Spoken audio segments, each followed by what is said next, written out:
Chairman वजीर आजम youth programme Rana Mashhood ने दावा किया है कि फ़िज़ाई आलूदगी के साथ सियासी आलूदगी भी ख़त्म कर रहे हैं। पाकिस्तान एक आज़ाद मुल्क है, किसी मुल्क से डिक्टेशन नहीं लेगा। लाहौर में प्रेस कॉन्फ्रेंस में सवाबी में PTI के जलसे में अमरीकी झंडा लहराने पर कड़ी तनकीद की। तो जहां पर फ़िज़ाई आलूदगी को ख़त्म कर रहे हैं, वहां पर सियासी आलूदगी के खात्मे का आगाज हो चुका है।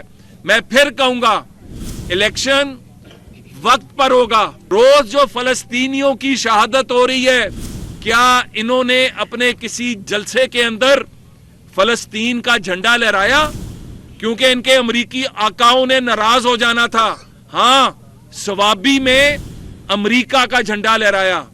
पाकिस्तानी कौम ना कल गुलाम थी, ना आज गुलाम है, और ना ही इस तरह के हथकंडों से हम मरूब होंगे। पाकिस्तान एक आजाद मुल्क है।